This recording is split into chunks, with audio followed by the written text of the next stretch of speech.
शांति 9/1/83। व्यर्थ को छोड़ समर्थ संकल्प चलाओ। सर्व खजानों से भरपूर करने वाले, पद्मा पदम भाग्यशाली बनाने वाले शिव बाबा बोले। आज बाप दादा सभी सिकिलधे बच्चों से मिलन मनाने के लिए विशेष आए हैं। डबल विदेशी बच्चे मिलन मनाने के लिए सदा इंतजार में रहते हैं, तो आज बाप दादा डबल विदेशी बच्चों से एक एक की विशेषता की रूरिहान करने आए हैं। एक एक स्थान की अपनी अपनी विशेषता है। कहाँ संख्या ज़्यादा है और कहाँ संख्या कम होते भी अमूल्य रतन, विशेष रतन थोड़े चुने हुए होते भी अपना बहुत अच्छा पार्ट बजा रहे हैं। ऐसे बच्चों के उमंग उत्साह को देख, बच्चों की सेवा को देख बाप दादा हर्षित होते हैं। विशेष रूप में विदेश के चारों ही कोनों में बाप को प्रत्यक्ष करने के प्रैक्टिकल करने में अच्छी सफलता को पा रहे हैं। सर्व धर्मों की आत्माओं को बाप से मिलाने का प्रयत्न अच्छा कर रहे हैं। सेवा की लगन अच्छी है। अपनी भटकती हुई आत्मा को ठिकाना मिलने के अनुभवी होने के कारण औरों के प्रति भी रहम आता है। जो भी दूर दूर से आए हैं उनका एक ही उमंग है कि जाना है और अन्य को भी ले जाना है। इस दृढ़ संकल्प ने सभी बच्चों को दूर होते भी नज़दीक का अनुभव कराया है। इसलिए सदा अपने को बाप दादा के वर्षे के अधिकारी आत्मा समझ चल रहे हैं। कभी भी किसी व्यर्थ संकल्प के आधार पर अपने को हलचल में नहीं लाओ। कल्प कल्प के पात्र हो। अच्छा, आज तो पार्टियों से मिलना है। पहला नंबर मिलने का चांस अमेरिका पार्टी को मिला है, तो अमेरिका वाले सभी मिलकर सेवा में सबसे नंबर 1 कमाल भी तो दिखाएंगे ना। अभी बाप दादा देखेंगे कि कॉन्फ्रेंस में सबसे बड़े ते बड़े वीआईपी कौन ले आते हैं। नंबर 1 वीआईपी कहाँ से आ रहा है? अमेरिका से। वैसे तो आप बाप के बच्चे वीवीवीआईपी हो। आप सबसे बड़ा तो कोई भी नहीं है, लेकिन जो दुनिया के वीआईपी हैं उन आत्माओं को भी संदेश देने का ये चांस है। इन्हों का भाग्य बनाने के लिए ये पुरुषार्थ करना पड़ता है, क्योंकि वे तो अपने को इस पुरानी दुनिया के बड़े समझते हैं ना। तो छोटे छोटे कोई प्रोग्राम में आना वो अपना रिगार्ड नहीं समझते। इसलिए बड़े प्रोग्राम में बड़ों को बुलाने का चांस है। वैसे तो बाप दादा बच्चों से मिलते और रूरिहान करते, विशेष आते भी बच्चों के लिए ही हैं। फिर भी ऐसे लोगों का उलाहना ना रह जाए कि हमें हमारे योग्य निमंत्रण नहीं मिला। इस उलाहने को पूरा करने के लिए ये सब प्रोग्राम रचे जाते हैं। बाप दादा को तो बच्चों से प्रीत है और बच्चों को बाप दादा से प्रीत है। अच्छा, सभी डबल विदेशी तन से और मन से सदा संतुष्ट हो। थोड़ा भी किसको कोई संकल्प तो नहीं है, कोई तन की व मन की प्रॉब्लम है। शरीर बीमार हो लेकिन शरीर की बीमारी से मन डिस्टर्ब ना हो। सदैव खुशी में नाचते रहो तो शरीर भी ठीक हो जाएगा। मन की खुशी से शरीर को भी चलाओ तो दोनों एक्सरसाइज हो जाएगी। खुशी है दुआ और एक्सरसाइज है दवाई, तो दुआ और दवा दोनों होने से सहज हो जाएगा। एक बच्चे ने कहा रात्रि को नींद नहीं आती है, तो बाबा कह रहे हैं सोने के पहले योग में बैठो तो फिर नींद आ जाएगी।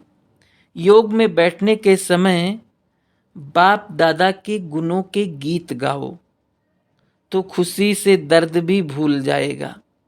खुशी के बिना सिर्फ ये प्रयत्न करते हो कि मैं आत्मा हूँ, तो इस मेहनत के कारण दर्द भी फील होता है। खुशी में रहो तो दर्द भी भूल जाएगा। कोई भी बात में किसको भी कोई क्वेश्चन हो या छोटी सी बात में कब कंफ्यूज भी जल्दी हो जाते, तो वो छोटी छोटी बातें फ़ौरन स्पष्ट करके आगे चलते चलो। ज़्यादा सोचने के अभ्यासी नहीं बनो।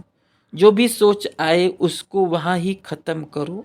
एक सोच के पीछे अनेक सोच चलने से फिर स्थिति और शरीर दोनों पर असर आता है।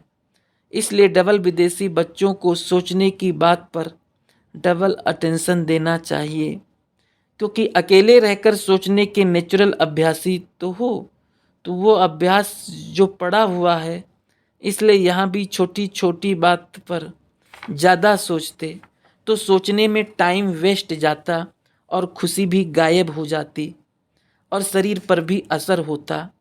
उसके कारण फिर सोच चलता है।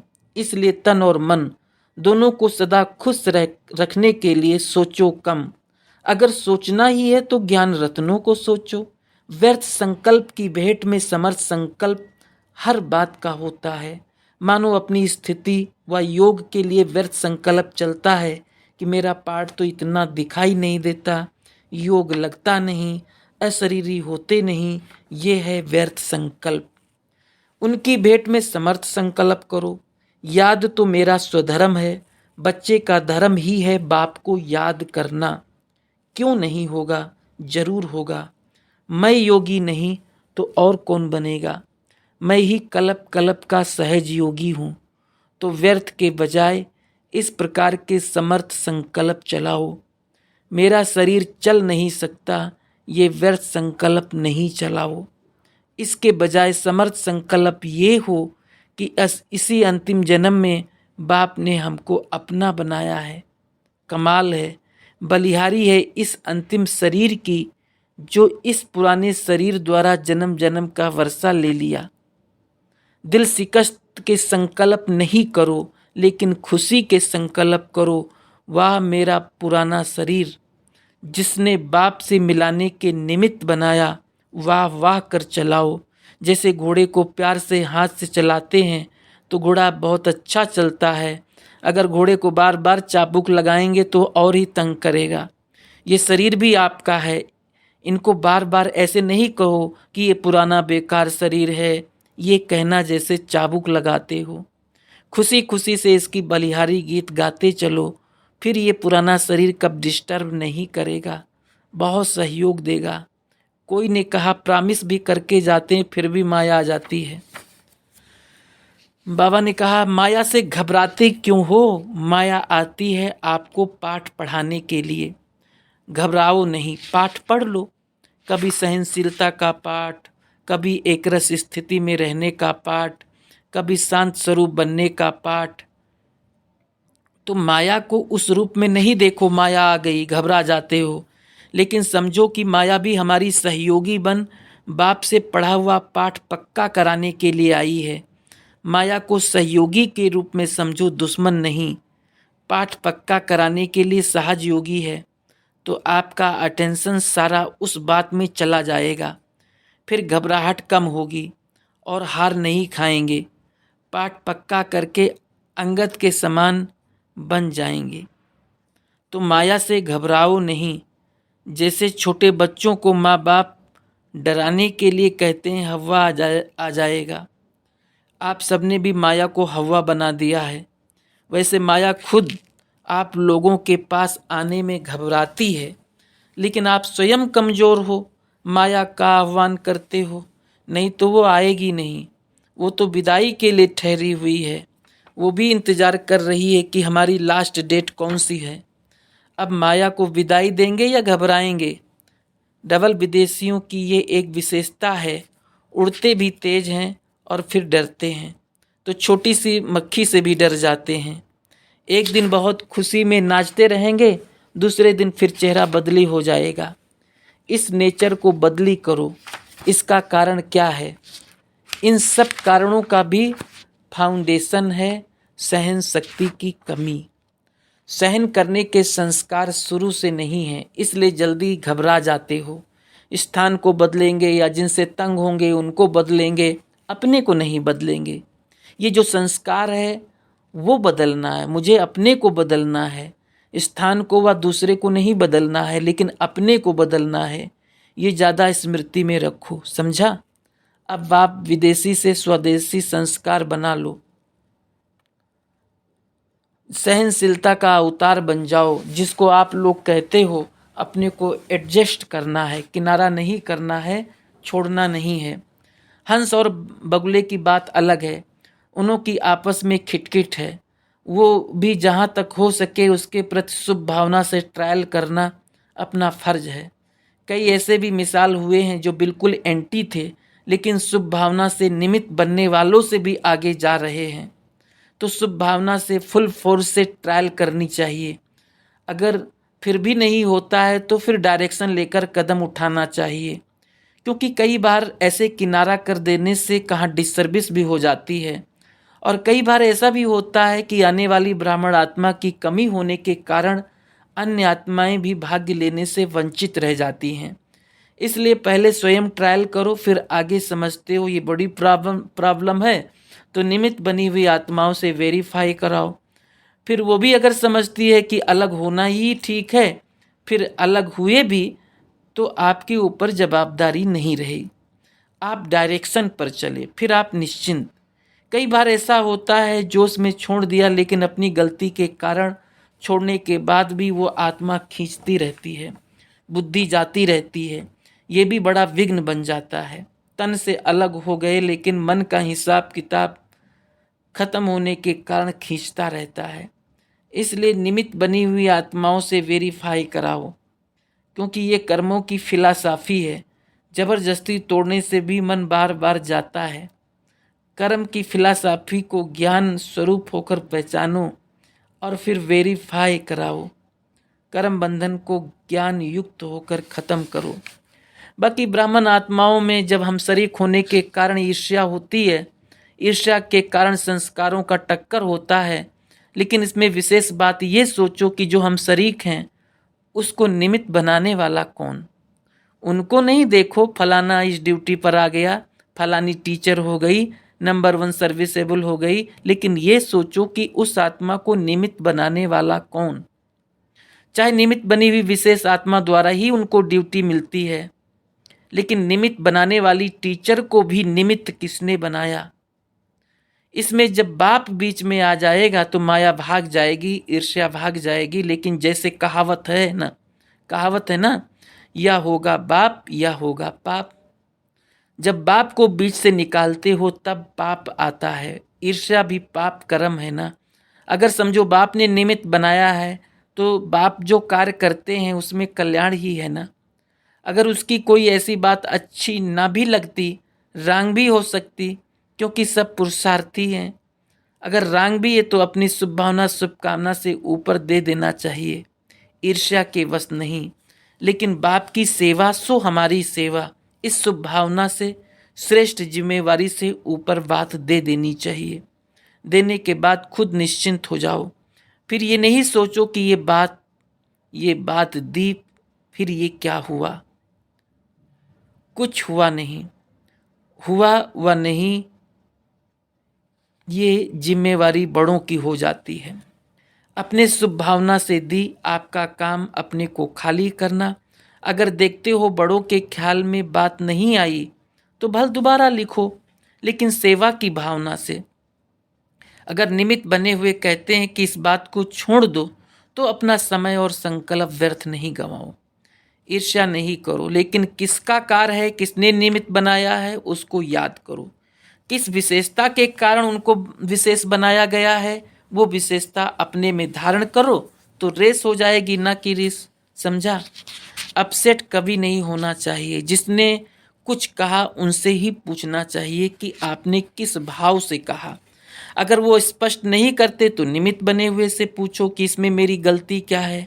अगर ऊपर से वेरीफाई हो गया आपकी गलती नहीं है तो आप निश्चिंत हो जाओ।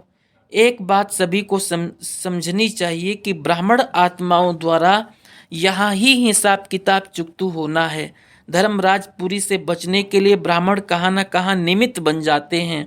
तो घबराओ नहीं कि ये ब्राह्मण परिवार में क्या होता है। ब्राह्मणों का हिसाब किताब ब्राह्मणों द्वारा ही चुकतू होना है। तो ये चुकतू हो रहा है, इसी खुशी में रहो। हिसाब किताब चुकतू हुआ और तरक्की ही तरक्की हुई। अभी एक वायदा करो कि छोटी छोटी बात में कंफ्यूज नहीं होंगे, प्रॉब्लम नहीं होंगे, लेकिन प्रॉब्लम को हल करने वाले बनेंगे, समझा। अमेरिका पार्टी से आप सब बाप दादा के सिर के ताज, श्रेष्ठ आत्माएं हो ना। श्रेष्ठ आत्माओं का हर संकल्प, हर बोल श्रेष्ठ होगा, कभी कभी नहीं, सदा। क्योंकि सदा का वर्षा पा रहे हो, तो जब सदा का वर्षा पाने के अधिकारी हो तो स्थिति भी सदा काल की। सदा शब्द को सदा याद रखना, यही वरदान सभी बच्चों को बाप दादा देते हैं। सदा खुश रहेंगे, सदा उड़ती कला में रहेंगे, सदा सर्व खजानों से संपन्न रहेंगे। ऐसे वरदान लेने वाली आत्माएं सहज योगी स्वतः हो जाती हैं। आज खुशी का दिन है। सबसे अधिक खुशी किसको है? बाप को है या बच्चों को है? बाप दादा को ये खुशी है कि ऐसा कोई बाप सारे वर्ल्ड में नहीं होगा जिसका हर बच्चा श्रेष्ठ हो। बाप दादा एक एक बच्चे की अगर विशेषता का वर्णन करे तो कई वर्ष बीत जाए, हर एक बच्चे की महिमा के बड़े बड़े शास्त्र बन जाए। विशेष आत्मा हो, ऐसा निश्चय हो तो सदा माया जीत स्वतः हो जाएंगे।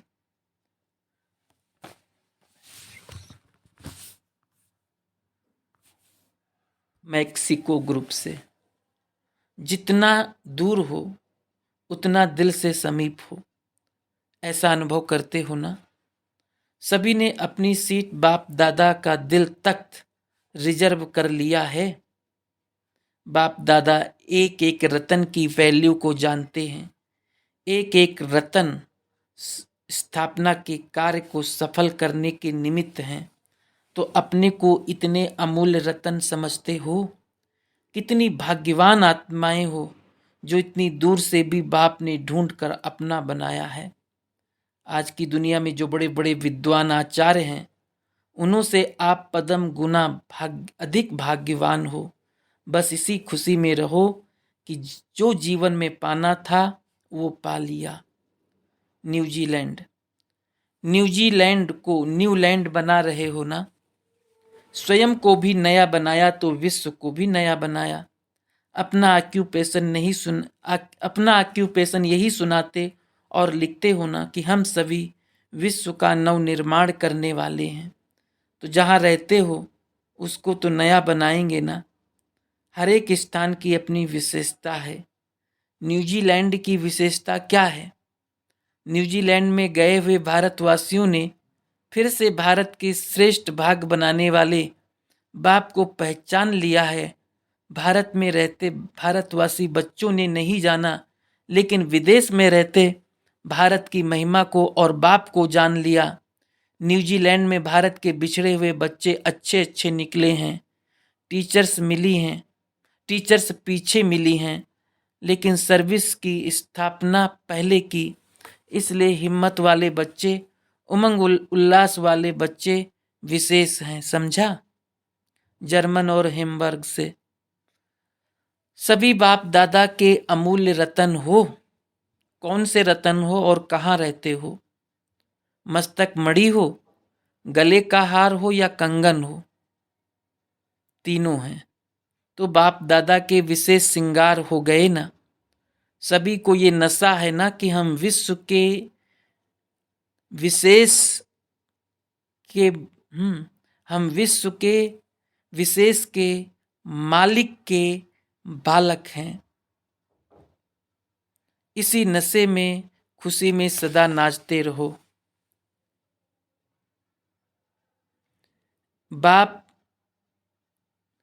के हाथ में हाथ है। बाप के साथ खुशी में सारा समय नाचो। बाप दादा की कंपनी और बाप दादा के परिवार के हो। अभी और कहाँ क्लब आदमी जाने की आवश्यकता नहीं। सदा चेहरे में ऐसे खुशी की झलक हो जो आपका चेयरफुल चेहरा बोर्ड का काम करे। इससे स्वतः एडवर्टाइज हो जाएगी। बाप दादा को भी ग्रुप देख करके खुशी हो रही है। जिस भी स्थान पर रहते हो उस स्थान से बहुत चुने हुए रतन बाप दादा ने जो निकाले वो रतन यहाँ पहुँच गए। बाप दादा की इलेक्शन में विशेष आत्माएं हो, इस इलेक्शन में मिनिस्टर आदि नहीं बनते, लेकिन यहाँ तो विश्व महाराजा बनते हो। अच्छा, ओम शांति।